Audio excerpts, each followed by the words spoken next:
kembali lagi bersama saya Minho, yang pastinya selalu setia menemani kesepian Anda semua. Di video kali ini Minho akan membahas alur cerita film yang berjudul The Target tahun 2014. Yo, sebelum lanjut, siapin kopi bagi yang ngopi, siapin teh bagi yang ngeteh, yang suka kawa-kawa, jangan lupa cek selalu stok di kulkas Anda. Oke, tanpa berlama-lama lagi, jangan lupa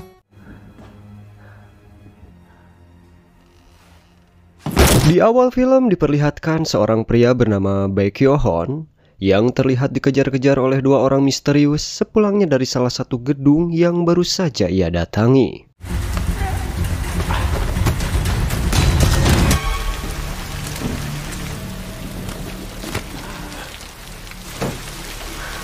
Baek berhasil melarikan diri dari dua orang misterius itu. Namun sayang, ia harus ketubruk oleh mobil dan langsung dilarikan ke rumah sakit.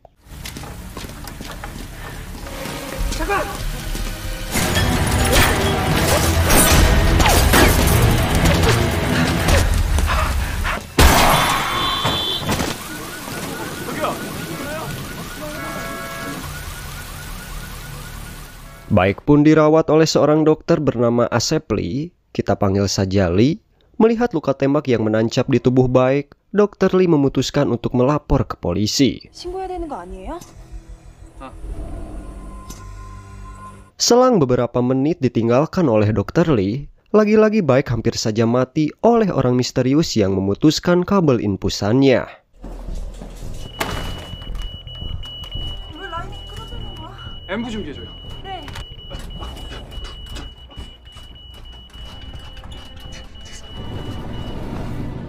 Nyampe sini masih penuh tanda tanya siapa Baek sebenarnya.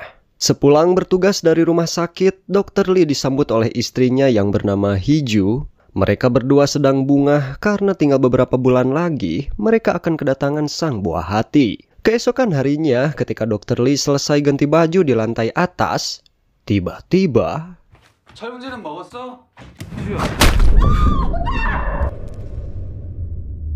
ada orang misterius menyerangnya yang membuat Dr. Lee pingsan, lalu orang misterius itu menculik istrinya. Dan ketika Dr. Lee sudah siuman, orang itu mengancamnya untuk memberikan tubuh Baek dan melarangnya untuk memberitahu siapapun kalau Hiju ingin selamat. 내 말 안 들으면 13번 환자 입회하거나 이 여자 죽는다. 데리고 나와. 여보세요? Dr. Lee yang merasa panik, ia tidak ingin diam saja dan langsung melihat keadaan Baek yang rupanya sudah dijaga ketat oleh polisi. Di situ juga ada seorang inspektur yang bertanggung jawab atas kasus ini bernama Inspektur Yongjo. Ia baru saja mendapatkan kabar dari anak buahnya bahwa pada malam itu Baek telah membunuh seseorang bernama Dong-suk. Dan hal itu pun yang membuat pengamanan Baek semakin diperketat. 뭐 좀 나왔대요? 피해자는 양동석이랍니다. 유력한 용의자야.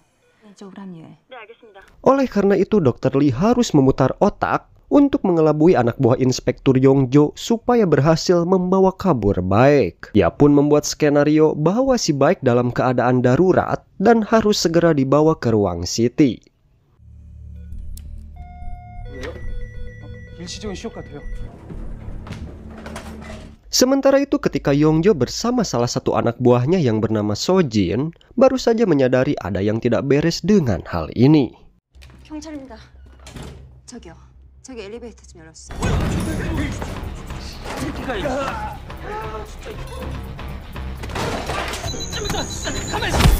뭐야 저거? Setelah mengalahkan anak buah Inspektur Yongjo, tiba-tiba Baek sadar dan langsung mengunci Dr. Lee. Dr. Lee pun menjelaskan apa yang sebenarnya terjadi. 반장님 웃어주세요. 빨리 가. 안 돼요. 안 그러면 아내가 죽어요. 혼자? 네, 같이 가야 된다고요. 당신을 병원에서 빼내라고 했어요. 저기 잠깐만요. Kali ini Baek berhasil kabur dan membuat Dr. Lee semakin khawatir terhadap istrinya.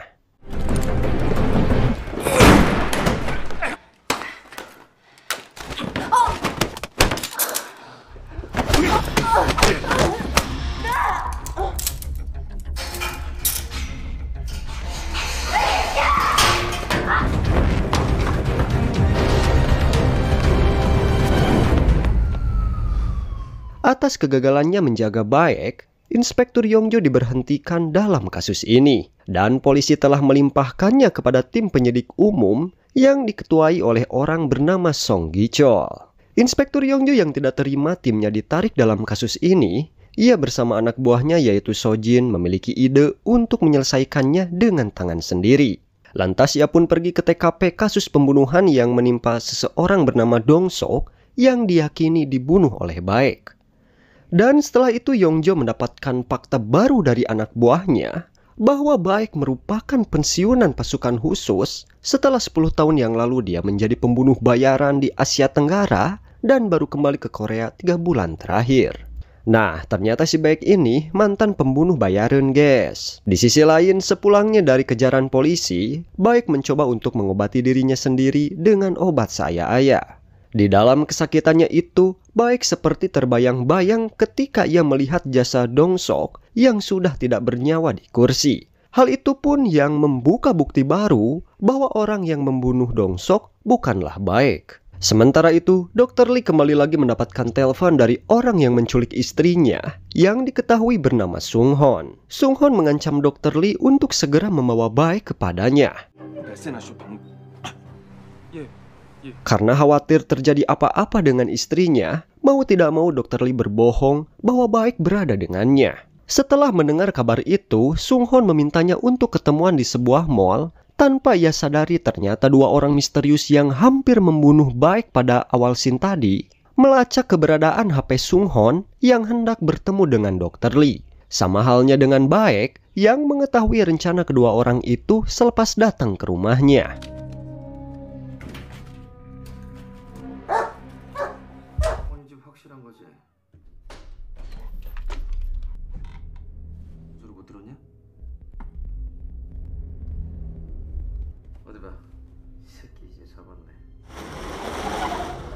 Di sisi lain, Sung Hon yang mengetahui Dr. Lee berbohong, lalu datang dari belakang dan mengancam akan membunuh istrinya. Tiba-tiba, Sung Hon melihat 2 orang misterius itu, lalu ia pun kabur.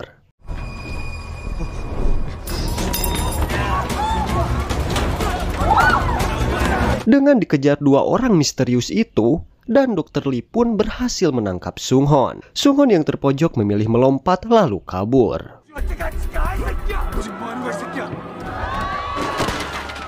Nah, masih penuh tanda tanya, kenapa 2 orang misterius itu memburu Sung Hon dan Baek? Apakah mereka berdua memang ada kaitannya? Tonton aja lah. Dr. Lee pun dibawa ke mobil dan diminta mengatakan keberadaan Baek. Dr. Lee yang tidak tahu, pria itu pun akan menembak Dr. Lee. Namun tiba-tiba,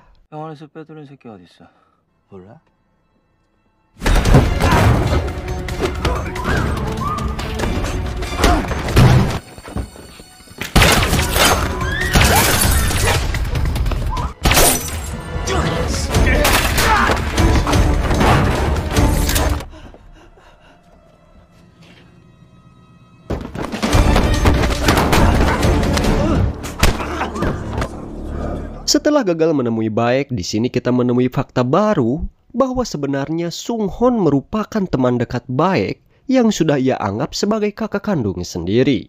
Dr. Hiju yang melihat tingkah laku Sung Hon, ia pun menyadari bahwa Sung Hon merupakan anak yang, autis. Oleh karena itu, Dr. Hiju yang merupakan dokter spesialis kejiwaan mencoba untuk menenangkannya dan memberitahu tentang masalah yang terjadi. Sung Hon pun menceritakan tentang kronologinya. Ketika itu Sung Hon dan Baek sedang beres-beres, lalu Sung Hon mendapatkan telepon dari seseorang. Dia mendapatkan tugas mengambil dokumen di gedung Graham Yungjin, sekaligus mendapatkan gaji hari itu. Lalu dia mengajak kakaknya dan berniat untuk mentraktir makan bakso. Setelah sampai tujuan, Baek memutuskan untuk mengambil dokumen tersebut. Namun di sana Baek malah menemukan Dong Sok sudah mati. Dan tiba-tiba ada 2 orang misterius yang menyerang Baek. Sung Hon yang menyadari bahwa Baek dalam bahaya hanya bisa memanggil-manggil namanya. Sementara itu, Dr. Lee hanya bisa marah kepada Baek selepas menyadari bahwa istrinya menjadi sandera Sung Hon. Tidak ingin masalahnya ini dipendam, Baek menjelaskan kepada Dr. Lee perihal dirinya yang difitnah membunuh oleh 2 orang yang tadi. 어젯밤부터 지금 보호가 절중이야. 어쨌든 미안하다. Melihat keadaan luka Baek yang semakin parah, Dr. Lee mencoba untuk mengobatinya di sebuah kapal pesiar kosong. Setelah mengobati Baek, Dr. Lee sepertinya tidak mempercayai perkataan Baek tadi, dan dia pun nekat menelpon Inspektur Yongjo tentang posisinya bersama Baek. Singkat cerita, Inspektur Yongjo sampailah di pelabuhan itu dan langsung meringkus Baek. 들어가. 손 머리 위로 올려. 우리 쫓고 있어요. 쫓기고 있다고요? Namun di sini juga tim penyidik umum yaitu Song Gi-chul datang ke lokasi itu. Di tengah keadaan genting itu, tiba-tiba Sung Hon menelpon Dr. Lee menanyakan tentang keadaan Baek. Sung Hon yang menyadari bahwa Baek bersama polisi, ia pun mengungkapkan fakta terkait pembunuhan yang menimpa Dong Sok dengan nada bicara yang kalian tahu sendirilah. 형 괜찮아? 성훈아, 형 괜찮아? 씨 안에 어디 있습니까? 사람 안 죽였어. Namun seketika detektif Gi-chul merampas HP-nya dan seolah-olah ada yang ditutup-tutupi di dalam dirinya. Setelah menelpon Sung Hon, hal mengejutkan pun terjadi. Detektif Gi-chul tiba-tiba menembak kepala Inspektur Yongjo di saat dua anak buahnya datang yang ternyata mereka berdua merupakan orang yang mengejar-ngejar Baek dan juga Dr. Lee. Anjir, apa mungkin orang yang membunuh Dong Sok juga adalah suruhan detektif Gi-chul? Entahlah. tonton aja dulu. 누군가에게 쫓기고 있어요. 이 사람들 말을 혈격전이 있었어요.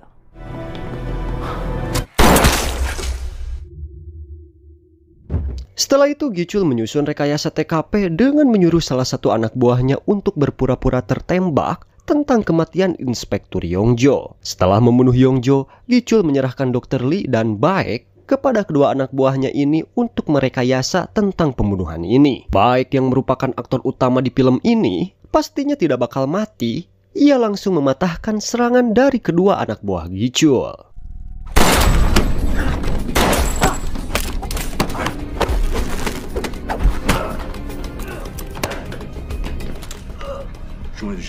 Namun ia menyisakan seorang dan menanyakan tentang lokasi tujuan Gi-chul dan anak buahnya. Orang itu pun mengatakan bahwa Gi-chul akan pergi ke sebuah taman terbengkalai menemui tempat persembunyian Sung Hon. Mendengar hal itu mereka berdua pun langsung bergerak. Tanpa ia sadari ternyata anak buah Yongjo yaitu Sojin datang ke tempat itu dan tidak bisa berkata apa-apa lagi ketika melihat seniornya sudah tidak bernyawa. Tidak ingin diam saja, Sojin pun mengejar Baek dan Dr. Lee yang ia pikir adalah pembunuh seniornya. Namun sayang, Sojin gagal menangkap kedua orang itu. 경관사를 용의자 죽여준다. 북단에서 방어동 방면으로 던져준다. 용의자랑 못 발치.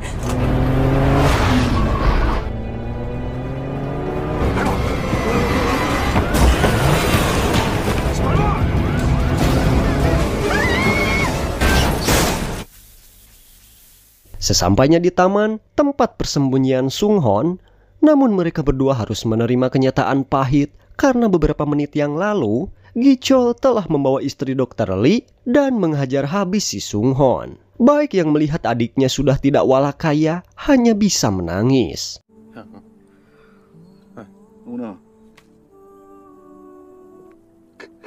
Selepas kematian Sung Hon, di sini Baek tidak yakin bahwa Sung Hon berani melakukan penculikan. Pastinya juga ada orang yang menyuruhnya untuk menculik Dr. Hiju. Demi mencari tahu seluk-beluk Sung Hon yang memberanikan diri mencuri Dr. Hiju, lantas mereka berdua menemui seorang tukang bengkel yang diketahui sering memberikan pekerjaan kepada Sung Hon. Orang itu mengatakan bahwa beberapa bulan belakangan ini, Sung Hon sering menerima pekerjaan dari seorang gangster. Oleh karena itu, Baek langsung beraksi seorang diri dengan harapan Dr. Lee bisa keluar dari masalah ini dan bisa membalaskan dendam nyawa Sung Hon. Sesampainya di lokasi gangster itu, Baek kembali lagi memperlihatkan keganasannya untuk melumpuhkan lawan.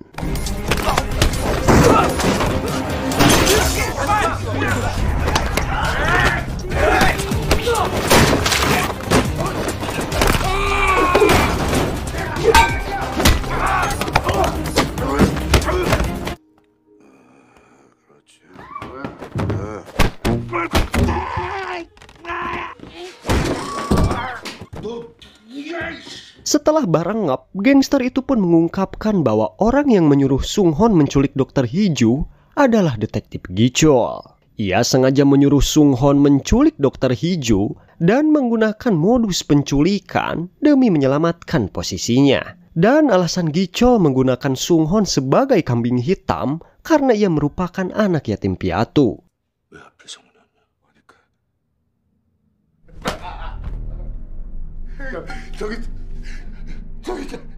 Bukan itu saja, Baek kembali lagi menemukan fakta baru bahwa orang yang dinyatakan mati olehnya itu, yaitu si Dong Sok, ia mati merupakan ulah dari Gichol yang terlibat perebutan harta terkait sabotase sebuah gedung yang bernilai jutaan won. Selama 5 tahun menjabat sebagai ketua penyidik umum, Gichol telah memasukkan orang-orang di kepolisian yang dikontrol olehnya. Bukan itu saja, Gichol semakin menjadi-jadi dengan menyampaikan kepada seluruh media bahwa Dr. Lee dan Baek sudah ditetapkan sebagai tersangka atas pembunuhan Inspektur Yongjo. Karena sudah muak tentang hal ini, Dr. Lee memutuskan untuk menyerahkan diri ke kepolisian, dan untung saja ia pun diinterogasi oleh anak buah Inspektur Yongjo, yaitu Sojin. Dr. Lee mencoba untuk mempercayainya terkait kebiadaban Gichol.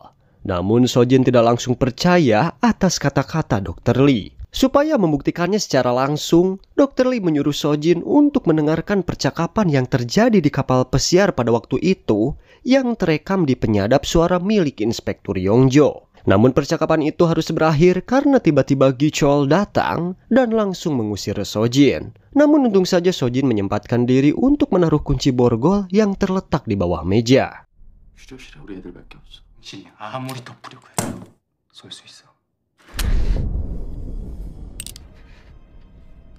Dan tiba-tiba Baek menelpon Gichol dan mengancamnya akan menemuinya.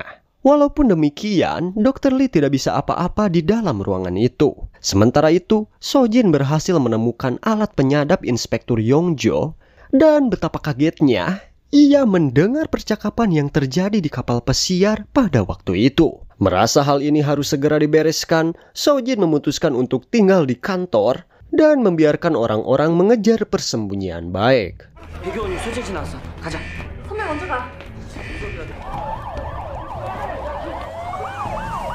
Tanpa mereka sadari, ternyata Baek sendiri berada di parkiran kantor polisi itu dan langsung meledakkan salah satu mobil di sana.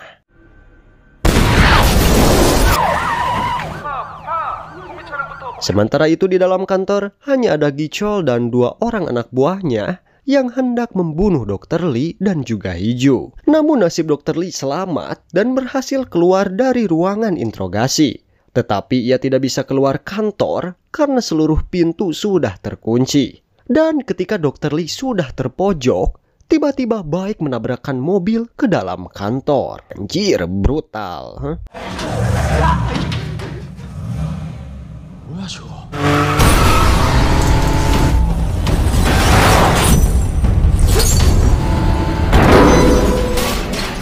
Sementara itu, polisi yang hendak mengejar Baek, mereka harus putar balik kembali dan menemukan bukti foto terkait kebiadaban Gichol yang ditemukan tergeletak di jalanan. Sedangkan di dalam kantor terjadi keributan yang cukup hebat antara Baek dan Gichol, serta Dr. Hijo dan anak buah Gichol.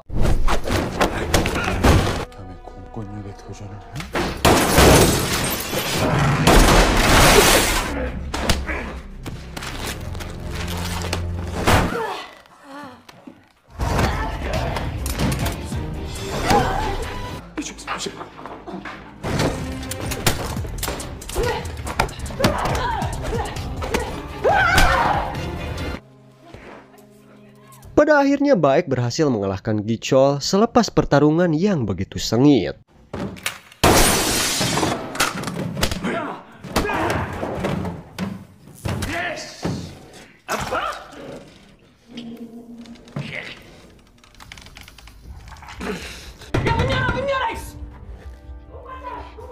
Akibat temuan bukti foto Gichol yang sedang membunuh Dong Sok, ia harus rela digusur oleh polisi.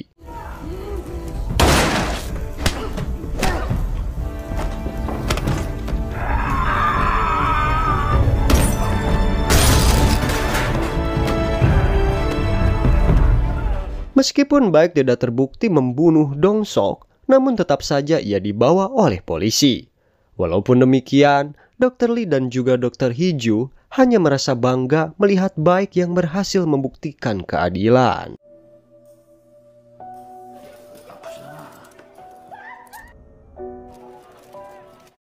Empat tahun kemudian, Baek yang baru saja keluar dari penjara disambut dengan ramah oleh Dr. Lee beserta Hiju yang sudah memiliki seorang anak perempuan bernama Mira.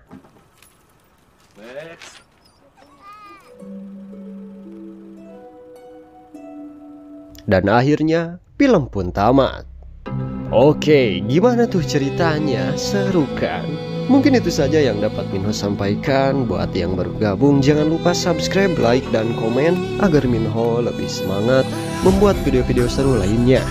Saya Minho, sampai ketemu di alur cerita film selanjutnya.